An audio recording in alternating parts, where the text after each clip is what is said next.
You are less, you are weaker, you are smaller, you do not belong.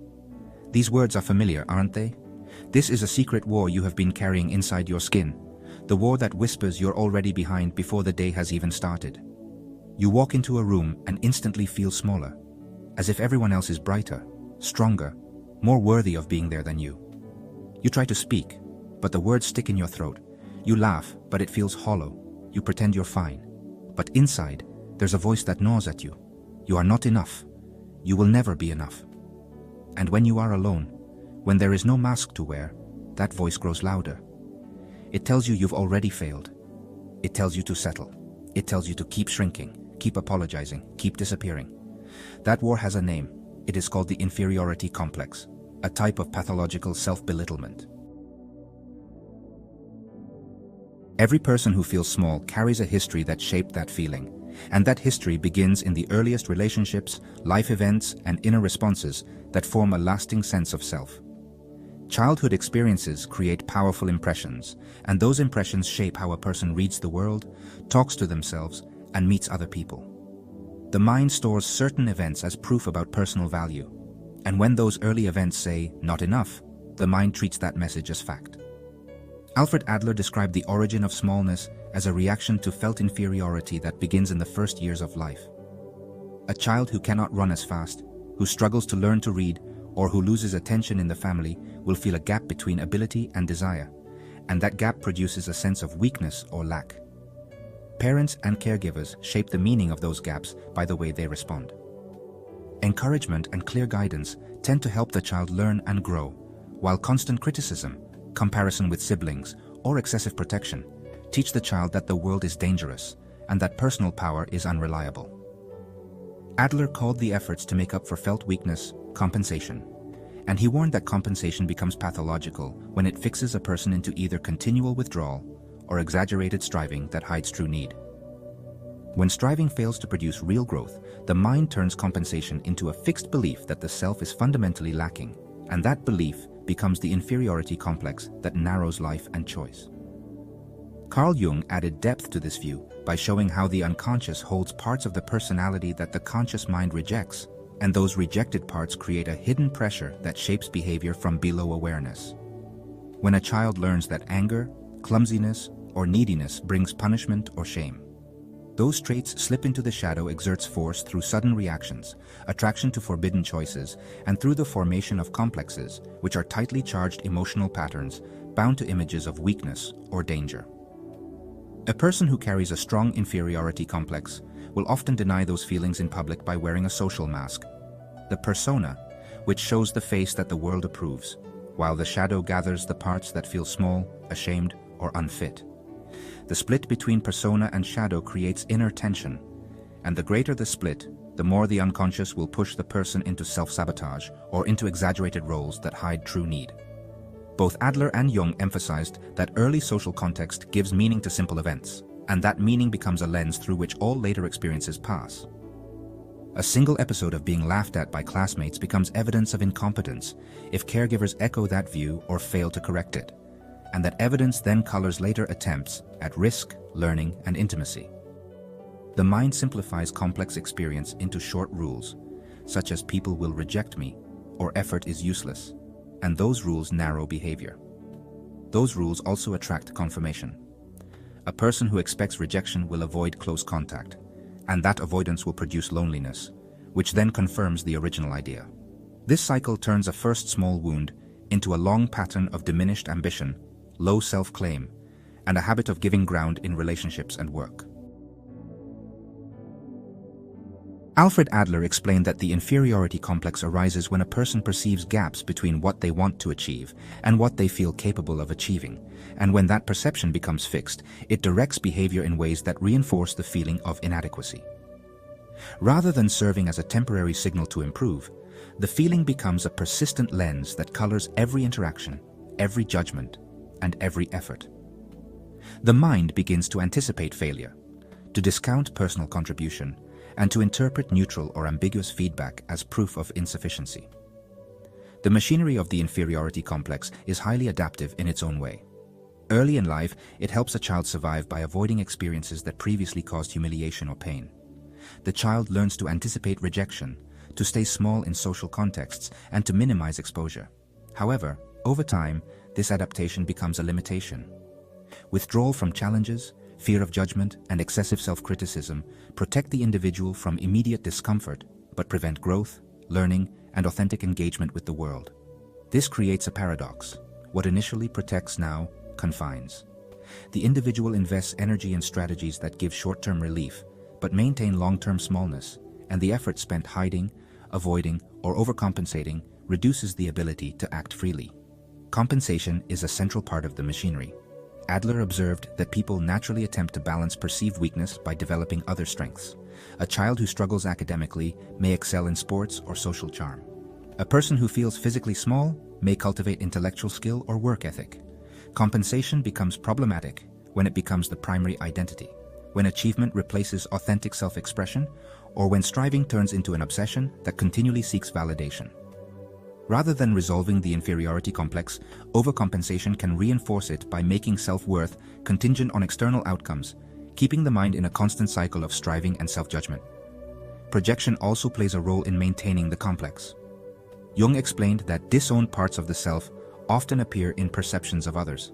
A person who judges themselves as weak, lazy, or unworthy will notice those traits in others and react with strong emotion, often anger or fear. By seeing these traits outside, the mind avoids confronting the same traits inside. This mechanism explains why people with deep inferiority feelings may be highly critical of others or unusually sensitive to criticism. The mind interprets external judgments as evidence that its hidden fears are real, creating a self-reinforcing cycle in which the environment seems to confirm the internal belief of smallness. The machinery also manipulates attention and perception. The mind of a person with an inferiority complex scans for evidence of failure, rejection, or inadequacy. Positive feedback is discounted, reinterpreted, or ignored, while negative events loom large and dominate memory. The nervous system becomes attuned to threat rather than opportunity, and ordinary setbacks feel catastrophic because they align with the internal narrative of insufficiency. This attentional bias reinforces the sense of being small and unworthy and prevents the individual from noticing patterns of competence, success, or contribution that contradict the internal rule of inadequacy. Social comparison acts as fuel for the complex. From an early age, people compare themselves to siblings, peers, and role models. When comparison favors others, the mind internalizes that difference as proof of inferiority. These comparisons are rarely neutral. Social structures, cultural norms, and media amplify standards that are often unrealistic or arbitrary. The inferiority complex feeds on this environment, making the individual more sensitive to differences in achievement, appearance, or social recognition. Even small perceived gaps between self and others can be interpreted as permanent deficiencies rather than temporary differences. And this interpretation strengthens the machinery that keeps self-belittlement active. Projection is another critical element of this process. Jung described projection as the unconscious act of attributing unwanted traits, feelings, or impulses to others. A person who judges themselves as weak, incompetent, or unworthy will notice those qualities in others, often exaggerating their presence. This projection allows the individual to avoid confronting uncomfortable truths about themselves, but it also distorts perception of the world and reinforces the internal belief of smallness. Interpersonal conflict, envy, and fear of judgment often emerge from these projections, and the person remains trapped in patterns of self-comparison, critique, and self-limiting behavior. One peer-reviewed study done in President University of Indonesia focused on the behavioral patterns associated with inferiority complex in adolescents.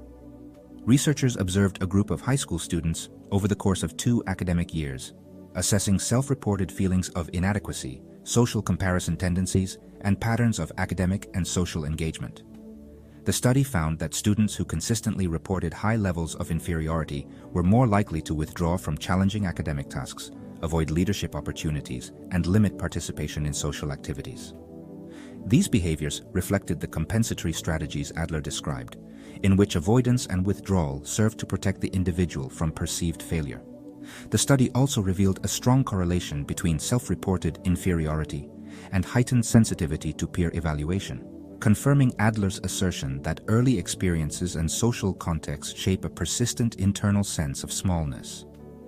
Students who received positive reinforcement and opportunities to experience success gradually reduced avoidance behaviors, indicating that intervention and supportive environments can counteract the effects of deeply ingrained feelings of inferiority. The process of shrinking shows itself in everyday life through simple habits that carry deep meaning. A person who asks for less than is deserved in a job interview or who silences a needed opinion in a meeting acts from a long pattern of low claim. A parent who allows children to take the lead in social settings may have learned to make room for others, because attention once felt dangerous or unearned. A student who overprepares and still worries about failure may attempt to patch a fragile self with performance, and performance itself can become a mask that hides the core fear of not being enough.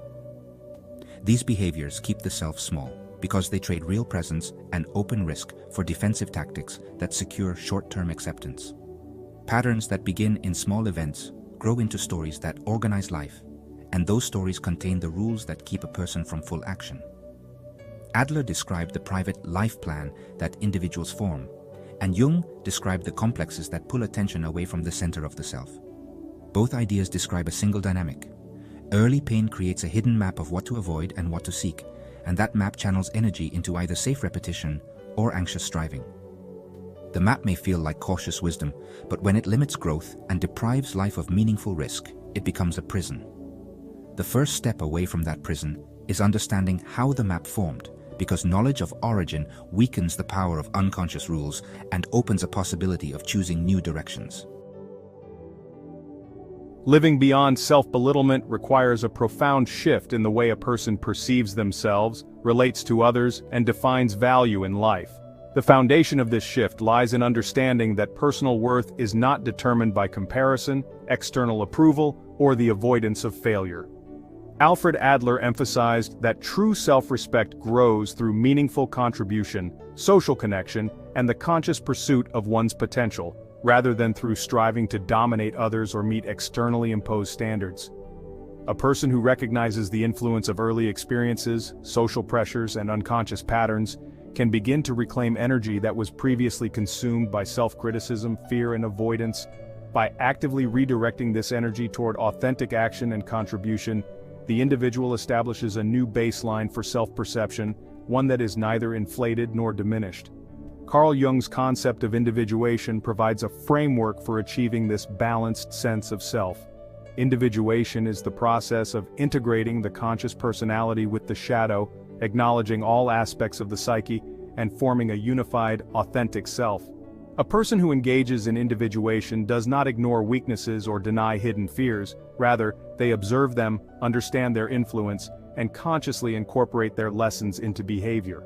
Reclaiming personal size also requires a redefinition of success and achievement. People who have long lived under the influence of an inferiority complex often equate self-worth with perfection, external recognition, or avoidance of mistakes. Over time, these definitions create constant pressure, anxiety, and dissatisfaction because perfection is unattainable and external approval is never fully reliable. Living beyond self-belittlement involves creating a new definition of success that emphasizes effort, learning, meaningful participation, and constructive impact on others. By focusing on contribution rather than comparison, a person experiences validation through action and service rather than through fleeting social approval. Another critical element is cultivating self-observation and reflection.